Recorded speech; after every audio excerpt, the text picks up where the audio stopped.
क्या है, तेरी रहमतें हैं। हालेलुया। हाथों को उठाकर अंगीकार करें। परमेश्वर, आज जो वचन मैं सुनूं वो मेरी आत्मा को मजबूत करे, मैं तेरे कामों में आगे बढ़ने पाऊं। सारे बंधन शैतान के मेरे जीवनों से सदा के लिए टूट जाएं। प्रभु यीशु के सामर्थी नाम में हम मांगते हैं, आमीन। वचन को नोट करेंगे। पहला कुरिन्थिया 15 उसकी 58 आयत को 58 को मैं पढ़ूंगा, आप सब ध्यान से सुनेंगे। अंगीकार करें। परमेश्वर, मैं तैयार हूं तेरे वचन को सुनने के लिए और अपनी आत्मा में बल को ग्रहण करने के लिए, आमीन। वचन कहता है, सो हे मेरे प्रिय भाइयों, दृढ़ और अटल रहो और प्रभु के काम में हमेशा बढ़ते जाओ, क्योंकि यह जानते हो कि तुम्हारा परिश्रम परमेश्वर में व्यर्थ नहीं है। आमीन, आमीन। परमेश्वर का वचन कहता है कि मसीह में की गई मेहनत कभी भी व्यर्थ नहीं जाती। आमीन। आज आप परमेश्वर के भवनों में मौजूद हैं, आपने अपने समय का बलिदान दिया। हो सकता है आपको बड़े सारे इंपॉर्टेंट काम हो, लेकिन आपने परमेश्वर को पहल दी है, आपने परमेश्वर में एक कदम बढ़ाया है। और वचन ये कहता है कि परमेश्वर में किया गया परिश्रम, जो मेहनत आप लोग परमेश्वर में करते हैं, वो कभी भी व्यर्थ नहीं जाती, कि खाली नहीं जाती है। आमीन। आप प्रार्थनाओं को करते हैं गुप्त कमरे में, आप अकेले होते हैं या परिवारों के साथ होकर आप जब प्रार्थना करते हैं, भले उस वक्त आपको लोग नहीं देख रहे, लेकिन आप एक मेहनत कर रहे हैं परमेश्वर में अपनी आत्मा को मजबूत करने के लिए। आप मेहनत कर रहे हैं। ये लोगों को ये होता है कि उसने आज प्रार्थना की, कुछ नहीं हुआ, कल प्रार्थना की, कुछ नहीं हुआ, हफ्ता एक प्रार्थना की, कुछ नहीं हुआ, कुछ नहीं हुआ।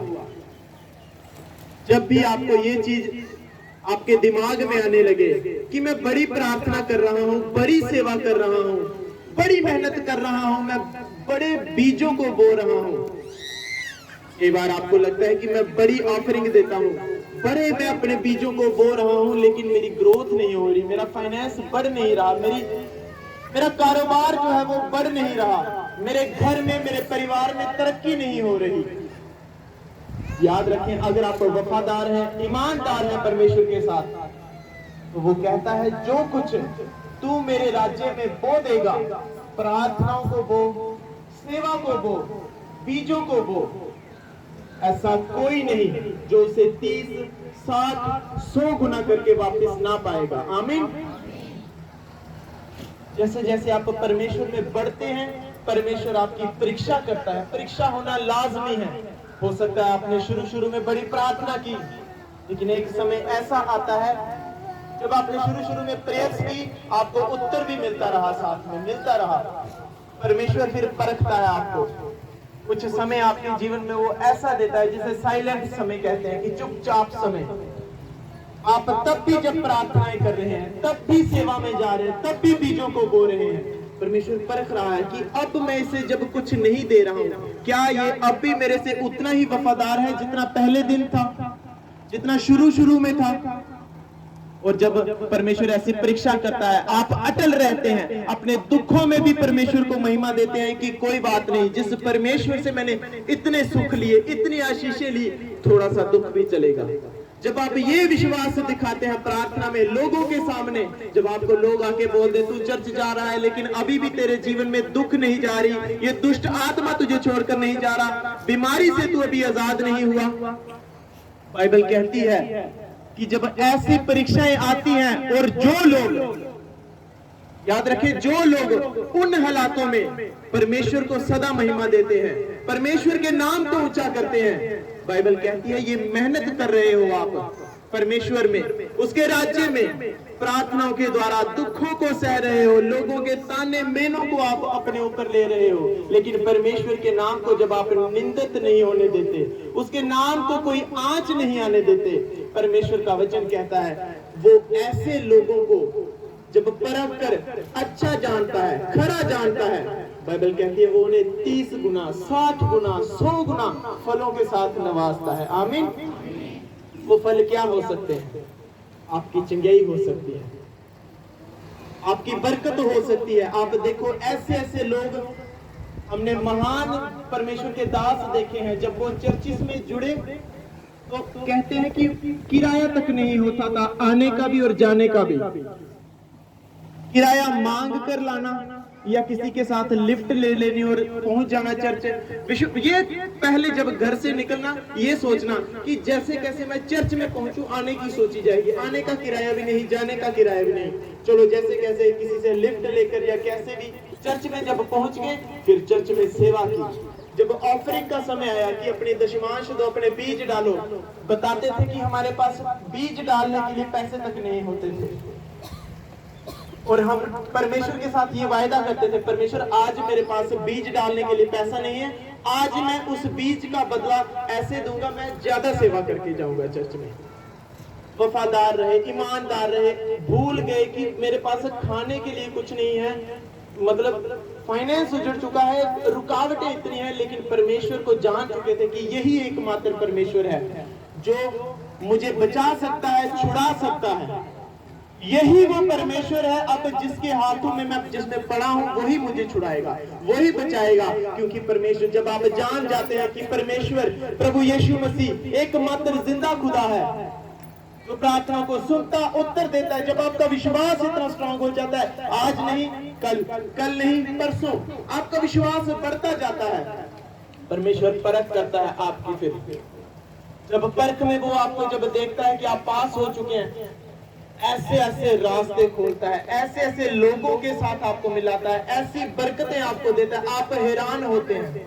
आपके दिमाग में कभी ये आया तक नहीं होता कि ये भी मेरे साथ हो सकता था। परमेश्वर जब आशीषें देता है, लेकिन मैं क्या कह रहा हूं, आपको इस वचन के जरिए समझाना चाहता हूं कि मत अपना विश्वास कमजोर करें। आज आपको चंगाई नहीं मिली तो अब नहीं मिलेगी, आज मैंने बीज बोया लेकिन मुझे बरकत नहीं मिली, नो, आज मैंने बड़ी सेवा की लेकिन मुझे कोई उसका रिजल्ट नहीं मिला, मैं हर संडे चर्च जा रहा हूं, सेवा कर रहा हूं, लेकिन मेरे जीवन में बदलाव नहीं हो रहा।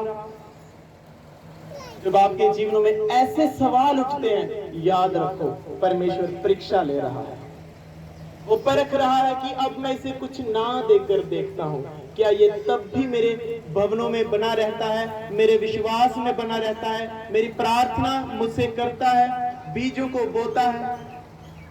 और जब ऐसे लोग परख से होकर निकलते हैं, बाइबल कहती है वो ऐसी चमक देता है उनके जीवनों में कि वो खुद हैरान होते हैं कि ये कैसे हुआ।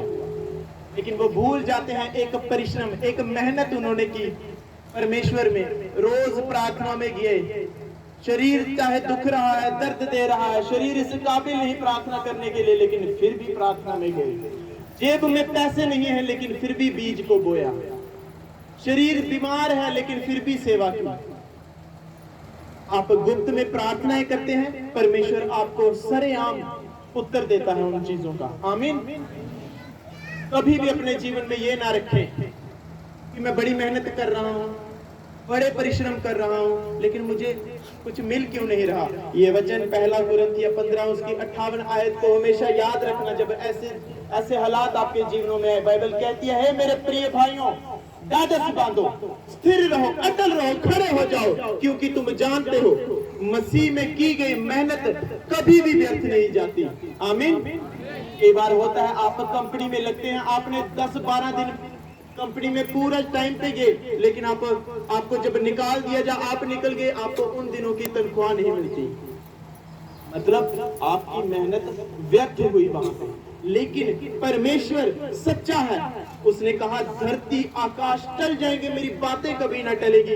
इसका मतलब ये है, आपने ये याद रखना है, वो परमेश्वर जो जीवित है वो कह रहा है, कोई इंसान नहीं कह रहा है। और मैं जानता हूं अगर वो कह रहा है कि तेरी मेहनत व्यर्थ नहीं जाएगी जो तू मेरे राज्य में करेगा, तो आपने दृढ़ रखना, आपने हौसला रखना है, परमेश्वर मेरी मेहनत का आज नहीं कल उत्तर देगा, कल नहीं परसों उत्तर देगा। विश्वास रखना है, डोलना नहीं है।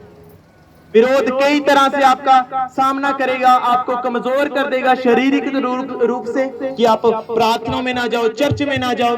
आपके परिवार में विरोध खड़ा करेगा, आपके मोहल्ले में आपका विरोध खड़ा करेगा कि किसी ना किसी तरीके से इसको परमेश्वर के राज्य से हटाया जाए। और बड़े सारे लोग जो वचन नहीं पढ़ते, प्रार्थनाओं को नहीं करते, अच्छी संगति नहीं करते, वो हट जाते हैं। कलीसिया, आज मैं आपको ये चीज इसलिए बता रहा हूं क्योंकि हम खुद अपने जीवनों में देखते हैं कि आज भी मैं कहता हूं कि हम इस काबिल नहीं हैं कि परमेश्वर के लोगों की अगुवाई कर सके, उसकी आराधना कर सके, उसकी महिमा कर सके। लाख कमियां हैं। आज भी जब देखते हैं कि ये अपना कोई टैलेंट नहीं है, अपनी कोई इसमें होशियारी नहीं है, ये नहीं है कि बड़ा पढ़ाई कर ली या ऐसी चीजें, नो, हमसे भी बड़े बड़े लोग हैं, कई गुना पढ़ाई किए, कई सारे अच्छे काम कर रहे हैं, लेकिन परमेश्वर दया करने पर जब आता है, वो अपने दासों को, अपने लोगों को ऊंचा उठाता है। और समय समय से, ये नहीं है कि एकदम से आप, अगर सीढ़ियां बनी है तो एकदम से आपको सीधा उठाकर ऊपर कर देगा। एक एक स्टेप चढ़वाएगा आपको और दिखाएगा कि इस स्टेप के ऊपर देख कितनी बरकत है। फिर बंदे के अंदर लालसा जागती है, बड़ी अच्छी बरकत मिली, ये तो मैंने सोची नहीं थी। फिर बंदा कहता है मैं आगे भी चढ़ूंगा, ऊपर भी चढ़ूंगा। आप जितना ऊपर चढ़ते जाएंगे, परमेश्वर आपको उतना ब्लेस करता जाएगा। ऊपर चढ़ना जिम्मेवारी किसके हाथ में है? हमारे हाथ में। हमने करना क्या है? कभी भी अपने विश्वास को डोलने नहीं देना है। विश्वास कमजोर किन लोगों का होता है? जो चर्च आए और चले गए, फिर अगले संडे चर्च आए और चले गए, तो बीच के दिन गए, कोई प्रार्थना नहीं, कोई वचन नहीं पढ़ा, कोई संगति नहीं की, किसी के साथ संगति नहीं की जो परमेश्वर में आपको आगे ले चले, जो परमेश्वर की जहां आराधनाएं होती हो, जहां परमेश्वर का वचन प्रचार होता हो, जहां परमेश्वर के वचन की गहरी बातें आपको बताई जाती हो, ऐसी संगतियों के साथ जुड़ना है। जो विश्वास में कमजोर हैं, जो बढ़ना चाहते हैं, आत्मा की उन्नति। मैं कहता हूं परमेश्वर के दास, महान दास अपोस्टल अंकुनुल्लाह जी कहते हैं कि जब आपने अपने जीवन का एक मकसद बना लिया कि मैंने आत्मा में बढ़ना है, आत्मा स्ट्रॉन्ग करनी है, आपकी आत्मा में परमेश्वर के वचन के साथ आप आत्मा को मजबूत करना है। बाइबल कहती है जो आत्मा की उन्नति करना चाहता है, उसका शरीर भी उन्नति पाता है, उसका घर परिवार भी उन्नति पाता है, उसका कारोबार भी उन्नति पाता है, उसका गली मोहल्ला, उसका पूरा देश जो है वो उन्नति पाता है। आमीन। क्योंकि याद रखो, मैं आपको एक चीज बताता हूं, मत अपने आप को आम लोग समझो। अगर आप परमेश्वर के वचन पर खराई से चल रहे हैं, कोई बात नहीं। अगर आपसे गलती हुई, आप गिरे, कोई गिरा है, अब वो गिरा रहेगा, उसके चलने का कोई वो नहीं है। आप उठो, झाड़ो अपने आप को। झाड़ने का मतलब क्या है? तौबा करो, माफी मांगो और चलो, चला दो कदम फिर से परमेश्वर की ओर। कैसे चलाने हैं? फिर से प्रार्थना शुरू करनी है, फिर से आराधना शुरू करनी है, फिर से संगति शुरू करनी है, फिर से वचन को पढ़ना शुरू करना है। आप गिरेंगे कैसे? पाप के द्वारा, या आप प्रार्थना छोड़ दी। बाइबल कहती है कि लाजमी है, जो चलेगा वो गिरेगा। एक छोटा बच्चा जब चलने की कोशिश करता है, गिरता है, फिर उठता है, और आप देखते आते आते आते आते फिर वो चलने लगता है। फिर उसके पास ब्लेसिंग आती है, साइकिल पे, गाड़ी, जो भी आगे आगे, ये ब्लेसिंग है। आत्मा में जब आप चल रहे हो, गिर गए किसी भी तरीके से, आपसे गलती हो गई, पाप हो गई, वचन टूट गया, अब टूट गया। मैं नहीं कहता कि तोड़ो, लेकिन अब हो गया, अब क्या वहीं पड़े रहना है जहां गिर गए? जहां गिर गए वहीं पड़े रहना कि अब उठना है? अगर तो गिरे रहे तो फिर आप नहीं उम्मीद कर सकते कि अब आप परमेश्वर की आशीषों को ले सकोगे, क्योंकि वो एक बाउंड्री आपके लिए बनाई है, एक दायरा रखा है, वहां पे लाइन बनी है, वहां तक पहुंचना है। ये लाइन क्रॉस कर दी, परिवार की ब्लेसिंग आ गई। अगली लाइन क्रॉस कर दी, आपके जीवन की, कोई जॉब की, किसी भी तरह की परमेश्वर ब्लेसिंग दे सकता है। लेकिन किनको मिलती है ब्लेसिंग, किनको मिलती है आशीषें? जो मसीह में चल रहे हैं, चाहे तेज चाहे आहिस्ता, लेकिन चल रहे हैं। चल रहे हैं। कोई 10 मिनट प्रार्थना कर रहा है, कोई 15 मिनट कर रहा है, कोई 1 घंटा कर रहा है, लेकिन जो रोज कर रहा है, रोज कर रहा है। एक गाड़ी एक जगह पर खड़ी है, आप उम्मीद नहीं कर सकते कि वो आगे पहुंच जाएगी, लेकिन चलो कोई धक्का मार रहा है या पहला गियर है, दूसरा गियर, लेकिन चल रही है, उम्मीद है पहुंचेगी अपने उस मुकाम के ऊपर। जो गवाही आप चाहते हैं वो पहुंचोगे आप वहां तक। वो गवाही क्या हो सकती है? आपके शरीर की चंगाई, आपके परिवार का उद्धार। आपने कोई और ब्लेसिंग सोची होगी जो परमेश्वर की महिमा के लिए होगी, मिलेगी, लेकिन काम करना पड़ेगा। आप याद रखो, किसी बाबा के पास नहीं आए कि ऐसे ब्लास्ट होगा और आपके ऊपर कोई चीज उतराएगी। नो, आशीषों के लिए काम करना है, मेहनत करनी है। जिस सेवा में लगे हो उसको और बढ़ाओ।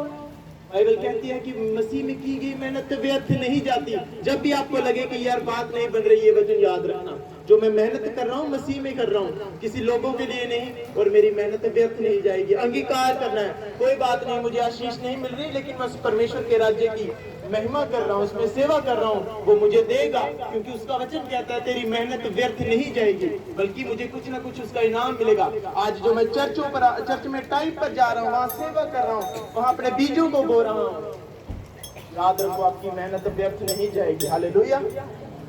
जो बीज हम बोते हैं परमेश्वर के राज्य में, वचन कहता है कि बीज क्या होता है? आप एक आम के पेड़ के बीज को लगाओ, समय लगेगा फलने में, लेकिन जब वो फलता है आप कितनी फ्रूट उससे खाते हैं, फिर कितने आम खाते हैं। लोग बेच बेच करके ही तो अपना परिवार चलाते हैं, रोजगार चलाते हैं। आप जो बीज परमेश्वर के राज्य में बोते हैं, आपको बताया गया कि पूरा का पूरा परमेश्वर के कामों के लिए लगता है, और आप देख रहे हैं काम दिन प्रतिदिन बढ़ रहे हैं। परमेश्वर आशीषित कर रहा है अपने लोगों को। बीज आपका बोलता है। परमेश्वर के दास ने मुझे कहा कि आपका बीज बोलता है जब आप परमेश्वर के राज्यों में बोते हो, और जो कुछ आपने बो दिया परमेश्वर के राज्य में, मैं कहता हूँ चाहे उसके ऊपर पत्थर आ गया, कुछ भी आ गया, बाइबल कहती है वो उन पत्थरों को फाड़ कर चीर कर निकल जाता है। आमीन। वो पत्थर क्या हो सकता है? कोई दुख हो सकता है, मुझे चलो बीज बो रहे हैं यार, बंद हो गया, एक पत्थर आ गया आगे, लेकिन आपने जो बो दिया है आज तक और जो आगे बोओगे, बाइबल कहती है चाहे पत्थर भी उसके ऊपर आ जाए, लेकिन वो पत्थरों को चीर कर फाड़ कर भी उगेगा और फलों को लेकर आएगा। आमीन। अपने बीजों को बोना है, अपनी मेहनत को बोना है, अपनी सेवा को बोना है। एक जो कई बार लोग कहते हैं मैं चर्च में क्या सेवा करूं, मुझे कुछ आता नहीं। बाइबल कहती है आप परमेश्वर के राज्य में सेवा कर सकते हो जो परमेश्वर ने दान वरदान आपको दिए हैं। आमीन। आपको अन्य भाषा के वरदान दिए गए हैं। क्या आप एक दिन चर्च में इकट्ठा होकर प्रार्थना नहीं कर सकते? अगर आपको ये दान वरदान मिला है, अन्य भाषा के द्वारा प्रार्थना नहीं कर सकते आप? कभी आपने ये चीजों को सोचा कि आओ एक दिन इकट्ठे होकर यार एक दिन डिसाइड करें जब हम चर्च में जाएं, चर्च के कामों को समझें और चर्च के साथ रलकर मिलकर चर्च के लिए प्रेयर करें, संगति में जाकर प्रेयर करें। होता क्या है जब आप संगति में जाकर प्रार्थना करते हैं, जो दान वरदान संगति के लोगों के ऊपर होते हैं वो आपके ऊपर आना शुरू होते हैं। अगर आप चाहते हैं मुझे अन्य भाषा का वरदान मिले, फास्ट सबसे पहले आप प्यास रखो कि मुझे ये चाहिए, और दूसरा उन संगतियों में जाओ जहां पर लोग अन्य भाषा बोलते हैं। आप चाहते हैं मैं प्रार्थना करना सीखूं, संगतियों में आओ जहां लोग प्रार्थना कर रहे हैं, ताकि उनका वरदान आपके जीवनों में उतरे। आराधना का वरदान आपको चाहिए, संगतियों में आओ। प्यास सबसे पहले उस चीज के लिए प्यास रखो और संगतियों में आए। आपको बताया जाता है कि परमेश्वर के दान वरदान कैसे एक मनुष्य से होकर दूसरे पर जाते हैं, दूसरे से तीसरे के ऊपर जाते हैं। जब आप संगति करते हैं किसी ऐसे मनुष्य की, ऐसे जन की जो परमेश्वर ने ब्लेसिंग्स, जो वरदान उसको दिए होते हैं, वो आपके ऊपर आना शुरू होते हैं। अगर आप ईमानदार हैं, वफादार हैं परमेश्वर के राज्य के साथ और उसके दासों के साथ। आमीन। आप चर्च में सेवा कर सकते हैं। आपको आपके पास जो टैलेंट है, आपके पास टैलेंट है लकड़ी का काम करने का, आप चर्च में अपने आप को बता दीजिए टीम को कि मैं लकड़ी का काम बड़ा अच्छा करता हूँ, जब कभी जरूरत पड़े मैं अपनी सेवा देने के लिए तैयार हूँ। मैं मिस्त्री हूँ, जब कभी जरूरत पड़े चर्च की सेवा के लिए मुझे बुलाना। मैं इंस्ट्रूमेंट बजाता हूँ, मैं गाता हूँ, अपने आप को टीम को बताओ, ताकि जब समय आए आपको बुलाया जाए, आप अपनी सेवा को परमेश्वर की महिमा के लिए दो। आमीन। आपको परमेश्वर ने ब्लेस किया पैसे से, बाइबल कहती है उसका दशमांश जो है वो परमेश्वर का है। दशमांश इसलिए कि वो बीज है आगे के फलों को लाने के लिए। सोचो कोई आदमी बीज को ही खा दे तो फसल कहां से उगेगी? जो भरपूरी फसल वो चाहता है। अपने बीजों के जरिए आप परमेश्वर की महिमा कर सकते हैं, सेवा कर सकते हैं, अपने शरीर के जरिए, अपने कामों के जरिए, ताकि परमेश्वर आपको मैं कहता हूं लोग आपको देखें ना देखें आप सेवा कर रहे हैं या ना कर रहे हैं, आप बीज बो रहे हैं या ना बो रहे हैं, याद रखें हमेशा उस परमेश्वर की नजर हम पर, आप पर, सब पर लगी है। आप सोच रहे होंगे कि मैंने आज बड़े बर्तन मांजे लेकिन किसी चर्च वाले ने मुझे देखा नहीं। तो क्या हुआ नहीं देखा? परमेश्वर देख रहा है। तो जिसने आशीष देनी है, ब्लेसिंग देनी है, वो देख रहा है। बंदा किसी को आशीष ब्लेसिंग कैसे देगा? जिसने देनी है वो देख रहा है, वो आज नहीं कल परसों नहीं दे देगा आपको आशीषें। आमीन। उठाओ अपने हाथों को, अंगीकार करें परमेश्वर आज से मैं वायदा करता हूँ जो भी तू मुझे काम देगा, जिस बुलाहट के लिए मैं बुलाया गया हूँ परमेश्वर, मैं तेरे राज्य में उसे दूंगा सेवा के रूप में, अपने बीजों के रूप में, अपने टैलेंट के रूप में। परमेश्वर मैं तेरे राज्य में सेवा करूंगा, क्योंकि मैं इस वचन के द्वारा जान चुका हूं कि जो भी मेहनत मैं तेरे राज्य में करूंगा वो व्यर्थ नहीं जाएगी, बल्कि 30 गुना, 60 गुना, 100 गुना फलों को लेकर आएगी। प्रभु यीशु के नाम में हम मांगते हैं। आमीन, आमीन। अपने